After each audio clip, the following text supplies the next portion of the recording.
भारतवर्ष में योग साधना का अपना एक विशेष महत्व रहा है। हमारे योगियों ने, विद्वानों ने इसी साधना का प्रयोग करके अपनी क्षमताओं को विकसित किया, नई संभावनाओं को जाना और कुछ ऐसे अभ्यासों को हमें दिया जिनका अभ्यास निरंतर करने से हम भी अपनी क्षमताओं को जान समझ सकते हैं और उनको विकसित भी कर सकते हैं। ऐसे ही एक अभ्यास के विषय में आज हम चर्चा भी कर रहे हैं। आप समझें, हम उदाहरण देते हैं अपने योगियों के, अपने विद्वानों के कि उनकी स्मृति ऐसी थी, उनका विवेक ऐसा था, वो इतने बड़े विद्वान थे। हम उदाहरण देते हैं स्वामी विवेकानंद का।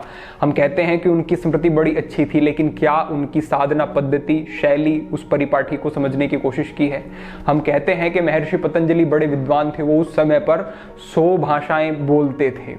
आज व्यक्ति 2 या 3 भाषाएं भी सीख ले तो बड़ा प्रफुल्लित हो जाता है। 100 भाषाओं का ज्ञाता होना एक बड़ी बात है। कितनी अधिक संभावनाओं को उन्होंने विकसित कर लिया।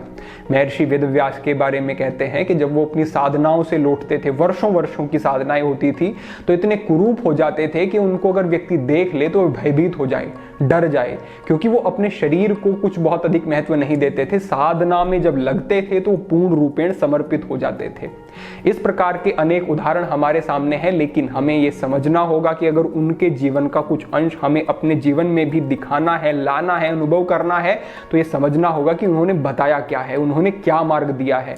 ऐसी ही एक योगिक क्रिया के बारे में आज हम बात कर रहे हैं, जो है शांभवी मुद्रा। ये एक विशेष अभ्यास है। इसके विषय में कुछ भ्रांतियां भी हैं जिनके विषय में आज हम चर्चा करेंगे। सबसे पहले आप समझें कि इसके 2 अलग अलग अभ्यास हम आपको बताएंगे। पहले आपको प्राथमिक अभ्यास करना है और उसके बाद आप प्रमुख अभ्यास, जो वास्तव में शांभवी मुद्रा बताई गई है, उसको आप कर सकते हैं। अब बहुत सारे व्यक्तियों के ऐसे प्रश्न होते हैं कि क्या शांभवी मुद्रा आंखें खोलकर करें या फिर शांभवी मुद्रा आंखें बंद करके की जाती है। तो हम कोई अपने व्यक्तिगत अनुभव के आधार पर नहीं कहेंगे, हम शास्त्रों की ओर चलते हैं और जो हठ योग प्रदीपिका में महर्षि ने कहा है उसको देखते हैं। महर्षि कहते हैं कि आंखें खोलकर ही शांभवी मुद्रा का अभ्यास किया जाता है। आंखें खोलकर किया जाएगा, लेकिन जो विषय रहेगा वो अंतरंग रहेगा। इस बात को थोड़ा सा समझ लें। आंखें खुली हुई हैं, लेकिन बाहर कोई दृष्टि पड़ नहीं रही है, बाहर के विषयों को हम ग्रहण नहीं कर रहे हैं। विषय क्या है? अंतरंग है। ध्यान कहां लगा हुआ है? आज्ञा चक्र पर लगा हुआ है। जो हमारे मन में संस्कार बने हुए हैं अब से पूर्व की साधना के, उसके आधार पर उसका आलंबन लेकर हम अपने आज्ञा चक्र पर पूर्ण रूपेण केंद्रित होकर के आंखें खोलकर ही अभ्यास करते हैं शांभवी मुद्रा का। इस प्रकार से हठ योग प्रदीपिका में कहा गया है। साथ ही साथ ये भी कहा गया है कि भूमध्य में जो ज्योति है उसके ऊपर ध्यान केंद्रित करना है, और अगर भूमध्य में जो ज्योति है उसके ऊपर ध्यान केंद्रित कर लेता है एक व्यक्ति, तो वो सुलभ हो जाती है उसके लिए कुंडलिनी जागरण। लेकिन यहां पर यह भी आपको साथ ही साथ समझना होगा कि भूमध्य में जो ज्योति है इससे क्या अर्थ है। यानी कि ऐसा नहीं है केवल भूमध्य पर आपकी एकाग्रता हो गई, केंद्र बन गया, तो उससे आप समझ लें कि समाधि हो जाएगी या फिर कुंडलिनी जागरण हो जाएगा। ऐसा नहीं। भूमध्य में जो प्रकाश है उसको अनुभव करना कोई सरल बात नहीं है। बड़ा अभ्यास चाहिए, बड़ी समझ चाहिए, बड़ा विवेक चाहिए, योगिक बहुत ऊंची समझ चाहिए व्यक्ति को उस प्रकाश को अनुभव करने के लिए भी। महर्षि वेदव्यास ने भी यही कहा है कि भूमध्य में एक प्रकाश यहां पर विद्यमान है। जब योगी उसको देख लेता है, उस पर संयम करता है, ध्यान, धारणा, समाधि उसकी यहीं पर पूर्ण एकाग्रता हो जाती है, तो उसकी कुंडलिनी जागृत हो जाती है, वो सिद्ध हो जाता है, समाधि हो जाती है। लेकिन जो व्यक्ति कहते हैं कि ये क्षणिक चीजें हैं, बस हम आए आप और आपकी जो है कुंडलिनी जागृत करा देंगे, ऐसा नहीं है। अभ्यास बड़ा ऊंचा चाहिए। तो हम आपको यही कह रहे हैं कि आप अपने शास्त्रों से जुड़ें और ऑथेंटिक चीजें जो वास्तव में पूर्ण प्रमाणिक हैं उनको ही देखें, समझें और केवल उन पर ही पूर्ण श्रद्धा से विश्वास करें, क्योंकि जिसके मन में संशय आ जाता है उसकी कभी भी सिद्धि नहीं होती है इस योग मार्ग में। तो आगे बढ़ते हुए हम समझते हैं कि शांभवी मुद्रा को किस प्रकार से आपको करना है। प्राथमिक तल पर जिसने अभी तक कभी अभ्यास इस प्रकार के नहीं किए हैं, वो सीधा आंख खोल करके और अपनी पुतलियों को मध्य में केंद्रित करता है, भुहों को थोड़ा सा ऊपर की तरफ रखता है और आज्ञा चक्र पर पूर्ण रूपेण केंद्रित होता है। तो थोड़ा सा उसके लिए असहज हो सकता है। कई बार ऐसा भी कहते हैं हमारे बंधु कि हमें थोड़ा सा असहज लगता है, कई बार दर्द अनुभव होता है। तो उसके लिए कैसे कर सकते हैं? आंखें बंद करके भी आप अभ्यास कर सकते हैं। लेकिन आप ये समझ लें, ये पूर्ण विधि नहीं है। पूर्ण विधि वही है जो हमारे शास्त्रों में बताई गई है। किस प्रकार से प्राथमिक अभ्यास कर सकते हैं? पहला अभ्यास, सहजता से बैठ जाएं, सिद्धासन लगा करके बैठें तो ज्यादा उपयोगी है। सिद्धासन लगा करके बैठे और ज्ञान मुद्रा आपको लगा लेनी है। इस प्रकार से अपने हाथों को रखना है। रख करके एकाग्रचित होके आपको आंखें बंद कर लेनी है और आंखें बंद करके ही सहजता से ये देखना है कि किस प्रकार से हम अपने भ्रूमध्य में अपने ध्यान को केंद्रित करें। सहजता से बैठे हैं और दोनों पुतलियां आपकी आंखें बंद रखते हुए ही जैसे कि आज्ञा चक्र की तरफ केंद्रित होने लगी। आंखें बंद हैं, गहरे सांस चल रहे हैं, सिद्धासन में बैठे हैं, ज्ञान मुद्रा लगा करके एकांत स्थान पे, ब्रह्म मुहूर्त हो तो ज़्यादा उपयोगी, और आज्ञा चक्र पर पूरी जो है आपका केंद्र बन जाना चाहिए। पूरी एकाग्रता आज्ञा चक्र पर आ जानी चाहिए। इस स्थिति में कुछ समय बने रहें। ये आपके अंदर एक योग्यता है कि आप अपने शरीर के जिस भी अंग पर चाहें उस अंग पर सहजता से ध्यान को लगा सकते हैं, केंद्रित कर सकते हैं। तो इस प्रकार से आंखें बंद करके भी आप अपने आज्ञा चक्र पर ध्यान लगा सकते हैं।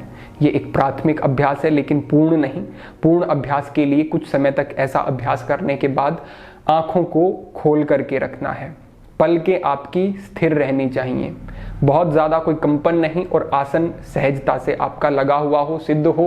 कोई किसी भी प्रकार से शरीर में ऐसी गतिविधि नहीं होनी चाहिए जो कि आपके ध्यान को अपनी ओर आकर्षित करे, ना ही शरीर में ऐसी गतिविधि और ना ही बाहरी परिवेश में।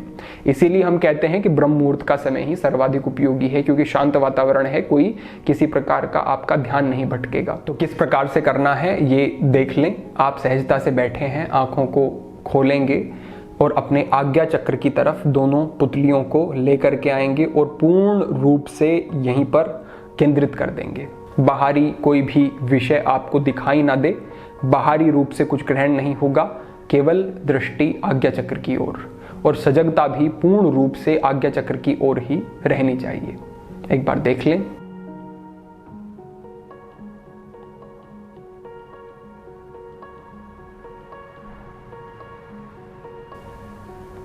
इस प्रकार सहजता से कुछ समय रुकने के बाद धीरे से आंखें बंद कर लें और कुछ समय तक इसी प्रकार से आंखें बंद रखें।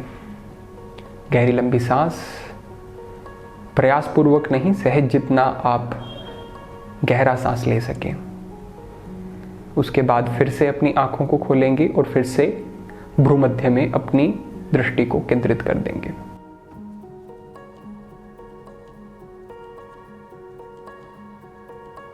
फिर से इसी प्रकार का अभ्यास करने के बाद आंखें सहजता से बंद करें और कुछ समय तक इसी प्रकार से रखें। तो इस तरह से ये आपका एक अभ्यास होगा। बड़ा सरल दिखने वाला अभ्यास, लेकिन बड़ा ही दुर्लभ और बड़ा ही उपयोगी अभ्यास है।